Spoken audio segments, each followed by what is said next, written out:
I don't actually own the watch in my profile picture. I bought it on a Tuesday, took about 40 photos of my wrist in different lighting while sitting in my parked car, and returned it Wednesday morning. My heart was hammering so hard against my ribs at the customer service desk that I thought I was going to throw up. I told the associate it was a gift for my brother and he didn't like the dial. They refunded the card. I kept the photos. Over the next 6 months, I slowly fed them onto my Instagram, making sure to crop out the background so it looked like I was at a different restaurant or in a different taxi each time. That was year 2. By then, I was already so deep into the lie I couldn't remember what breathing normally felt like. I'm writing this because I can't sleep. It's almost 2 a.m. and my chest has that tight, familiar ache. The one that feels like someone is standing on my sternum. I don't talk about this in real life. I haven't told my family. The people who were there when it all fell apart already know the worst parts, or at least they think they do. But they don't know how it started. This isn't a story about greed. I didn't want yachts or private jets. I didn't want to be a millionaire. I just wanted to not be the poor guy in the room. When I moved to New York 3 years ago, I got a job at a boutique tech PR agency. I was making $62,000 a year. Back in Ohio, that sounded like real adult money. I thought I'd made it. I signed a lease for a tiny, ground-floor bedroom in deep Brooklyn with 2 strangers. It smelled like bleach and old cooking oil. The radiator clanked all night, and my window looked out at a brick wall. But I didn't care. I was in the city. Then I actually started the job. I realized on day 2 that I had walked into a different universe. Everyone at the agency was my age, but they existed on a completely different financial frequency. They wore coats that cost a month of my rent. They took Uber Blacks in the rain without checking the surge pricing. They complained about the fees on their Amex Platinum cards. I remember the first time I went out to dinner with the team. 6 of us went to a place in Soho. I checked the menu on my phone in the bathroom before we sat down and almost started crying. The cheapest thing was a $28 appetizer. I ordered a side salad and drank tap water. They ordered rounds of cocktails, a $150 bottle of wine, a tomahawk steak to split. I just sat there, nodding along to their conversations about summering in places I'd never heard of, trying to make myself as small as possible. When the bill came, a guy named Chris just grabbed it, glanced at it, and threw his heavy metal Chase Sapphire card on the tray. Let's just split it evenly, yeah? Venmo me. It was $140 each. I had $212 in my checking account. I sent the Venmo right there at the table. I smiled. I said, "Thanks for fronting, man." I ate peanut butter on toast for the next 6 days. That was the first time I felt it. The crushing weight of being inadequate. I felt so stupid for thinking my $62,000 was a lot of money. I felt like a child pretending to be an adult among actual adults. The first lie wasn't even planned. It just slipped out. I was at the office coffee machine a few weeks later. A senior account manager asked me where I was living. Panicked. I knew my neighborhood was a punchline to them. I knew they'd give me that look. That sympathetic, tight-lipped smile people give you when they pity you. "Oh, I'm over in the West Village," I said. I don't know why I picked the West Village. It was just the most expensive, idyllic neighborhood I could think of. "Nice," she said. "Great area. You close to Bleecker?" "Yeah." I lied. "Just off Bleecker." She nodded, treating me like an equal. "I love it down there. We should grab drinks at employees only sometime." Felt so easy. It was just a few words, and suddenly I belonged. I wasn't the Midwest kid scraping by in a damp basement room. I was a West Village guy, but a lie like that requires scaffolding. You can't be the West Village guy wearing scuffed 3-year-old boots and faded shirts from a mall brand. So I opened my first credit card. Just a standard Visa with a $3,000 limit. I told myself it was an investment in my career. Dress for the job you want, right? I went to Soho and bought a pair of Common Project sneakers. For $100. I bought 2 nice button-downs. $300. When I wore them to work, people noticed. Not explicitly, but the way they interacted with me shifted. The subtle class barrier dissolved. I was invited to more lunches. I was pulled into bigger meetings. I looked the part. It is terrifyingly easy to finance a fake life. Within 6 months, that $3,000 limit was maxed out, mostly on clothes and dinners. I couldn't say no when they asked me to go out. Saying no meant admitting I couldn't afford it. So I would sit at a loud, dimly lit table, nursing a $22 cocktail, laughing at jokes, while beneath the table my hands were sweating. I started playing a dangerous game with returns. I would buy a $600 jacket on a Thursday, wear it to an industry party on Friday with the tags carefully tucked inside the lining, and return it on Sunday. I did this constantly. I became an expert at hiding tags, avoiding strong perfumes, making sure nobody spilled anything on me. If someone bumped into me with a drink, my heart would stop. A splash of red wine meant I just bought a jacket I couldn't afford. The anxiety became a physical presence in my body, a constant ringing in my ears. When the first card maxed out, I applied for another one. The system is so broken. I was making $62,000, already $3,000 in debt, and a bank instantly approved me for a card with a $10,000 limit. I got the heavy metal Chase Sapphire. I wanted the sound it made when it hit the wood of a restaurant table. I started living a double life. At 5 p.m., I would leave the office and walk toward the West Village. I would walk to a random street, wait for my coworkers to disappear into the subway or into cabs, and then I would turn around, walk 4 blocks in the opposite direction, and take the train for an hour back to my real apartment. Sometimes it rained. I would stand in the freezing rain, hiding under an awning in a $500 coat I couldn't afford, waiting for 20 minutes just to make sure the coast was clear before making my commute. Then I met Elena. She worked at a different agency we partnered with. She was beautiful, smart, and came from Connecticut money. The kind of money where her parents bought her a 1-bedroom apartment in Chelsea just so she wouldn't have to deal with landlords. I was terrified of her. I was terrified of how much I liked her. Taking her out on dates was a financial hemorrhage. I couldn't take her to cheap places. I couldn't let her see me look at the prices on a menu. We went to omakase sushi spots. We drank natural wine. I paid for everything. I wanted to be the provider. I wanted to be the guy she thought I was. By the end of my first year in the city, I had $18,000 in credit card debt. I downloaded the banking apps on my phone, but I hid them in a folder on the last page of my home screen.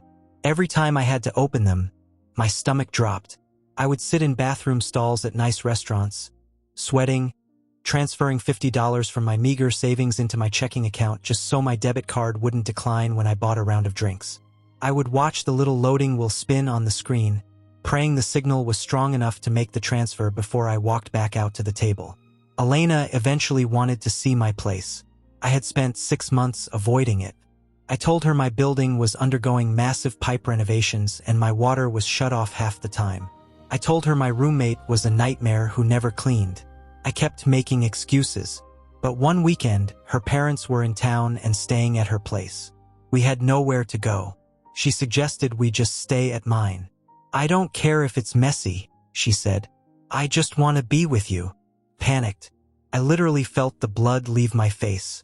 I told her I had a surprise instead. I went online and booked an Airbnb in the West Village for 3 days.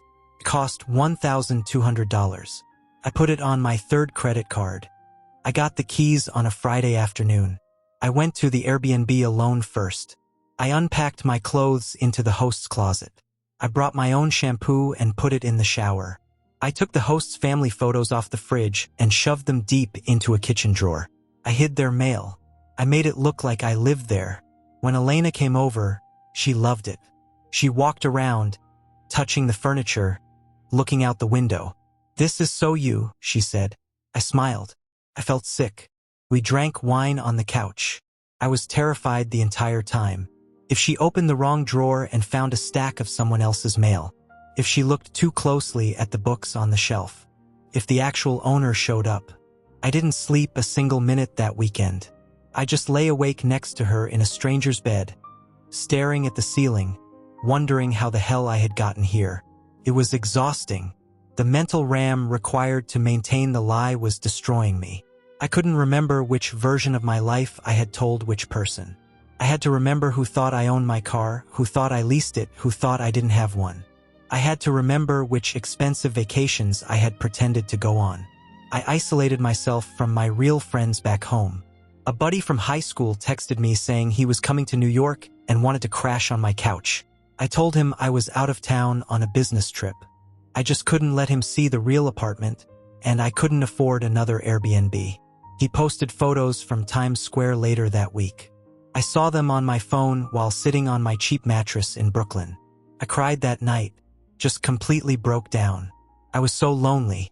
I was surrounded by people at work. I had a beautiful girlfriend.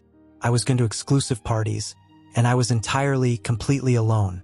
No one knew me. If I died tomorrow, the person they would mourn wouldn't even be real. I hated the system for making it so easy to fake. I hated the banks for giving me the rope to hang myself. But mostly, I hated myself because I liked the attention. I have to admit that. Even as it was destroying me, I loved the way a bartender treated me when I wore a tailored suit and tipped 30%. I loved the way Elena looked at me when I casually handled a $300 dinner bill. I felt powerful. For a kid who grew up feeling small and invisible, that illusion of power was worse than any drug. By year 3, I was drowning. I owed $42,000 across 5 credit cards and a personal loan I had taken out just to consolidate the debt, which I immediately filled back up again. The interest alone was eating my entire paycheck. I was eating ramen noodles in secret. I was losing hair. My skin looked gray. The breaking point didn't come with some dramatic movie scene. It was painfully mundane. Elena and I were planning a trip to Mexico for a friend's wedding. She was at her laptop, booking the flights. She asked for my card details. I had literally 0 available credit. Across all 5 cards. 0. My checking account had $14 in it. I sat on her couch. I felt a cold sweat break out on the back of my neck. "Hey, can you just put it on yours and I'll Venmo you?" I asked. My voice sounded hollow. "My card is maxed from the hotel deposits," she said, not looking up from the screen. "Just give me the sapphire. It's only like $800. I can't find my wallet," I lied. She turned around and looked at me. "It's literally on the coffee table." I stared at the leather wallet sitting on the glass table. I couldn't move. I felt like the walls were shrinking. "Just read me the numbers," she said, slightly annoyed now. I picked up the card. I read her the numbers. She typed them in. She clicked submit. We sat there in silence for about 10 seconds. "It declined," she said. "Oh," I said. "Weird. Probably a fraud alert. Let me try again." She clicked again. Declined. "Just call them," she said. I stood up. I took my phone. I walked out onto her balcony. It was a cold November night. I could hear the traffic on 7th Avenue below. I stood there for 10 minutes. I didn't call anyone. I just looked at the city lights. I realized in that moment that I was done. The energy it would take to invent another lie, to fake a bank error, to go apply for a predatory payday loan in the morning. I just didn't have it anymore. The tank was completely empty. I walked back inside. Elena was looking at me, waiting. "Did you get it fixed?" she asked. I stood in the middle of her living room. I didn't look at her face. I looked at the floor. "I don't have it," I said. "You don't have the fraud alert?" "I don't have the money," I said. The words tasted like ash. "The card is maxed. All my cards are maxed." She frowned. "What do you mean?" "Just transfer it from savings." "There is no savings, Elena." I finally looked at her. I just let it all fall out. I didn't yell. I didn't cry. I was just monotone. "I'm broke. I'm massively in debt. I don't live in the West Village. I live in Queens now. Actually, I had to move because Brooklyn got too expensive.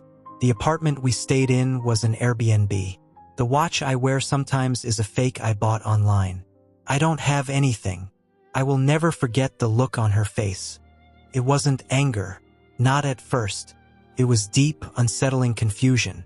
She looked at me like I had just taken off a mask and revealed a stranger's face underneath. Then came the pity. And then the disgust. She wasn't disgusted because I was poor. She was disgusted because I was a pathological liar who had manufactured an entire human being from scratch. "How long?" she asked quietly. Since the day we met, I said. She asked me to leave. I walked out of her apartment building and took the subway all the way home. It took an hour and a half. I sat on the hard plastic seat, looking at my reflection in the dark window. I felt entirely hollowed out, but for the first time in 3 years, I didn't have a panic attack. We broke up, obviously. She told a few mutual friends who told my coworkers. The rumor spread through the agency like a virus. The quiet whispers in the office kitchen stopped whenever I walked in. People stopped asking me to lunch. Mark, the guy who had originally assumed I lived in the West Village, wouldn't even make eye contact with me. I quit 2 weeks later. I couldn't handle the shame. The financial mess took over my life. I had to sit in a stark, fluorescent-lit office with a bankruptcy lawyer and lay out 3 years of absolute delusion on a spreadsheet. I filed for Chapter 13. My credit score was instantly nuked. It's been a year since then. I live in a small studio in Jersey City now. It's cramped. The shower pressure is terrible, and I can hear my upstairs neighbor walking around at all hours. But it's actually mine. The clothes in my closet are just normal clothes. I buy them on sale. I wear them without checking for stains. When I go to a diner, I order a burger and I pay with a debit card, and I know the money is there. I should feel completely relieved. I should say I learned my lesson and that living authentically is the only way to be happy. But honesty is ugly sometimes. The truth is, I miss it. I walk past those expensive restaurants in Manhattan sometimes, and I look through the glass at the people laughing, drinking wine, dropping heavy metal cards on the table. I miss the feeling of being inside. I miss the illusion that I was important. I still struggle with it every day. I still feel the urge to lie when someone asks me what I do or where I live. The insecurity didn't vanish just because the money ran out. I'm trying to be better. I'm trying to be okay with just being me. But it's hard. I have my own place now. I just don't invite anyone over.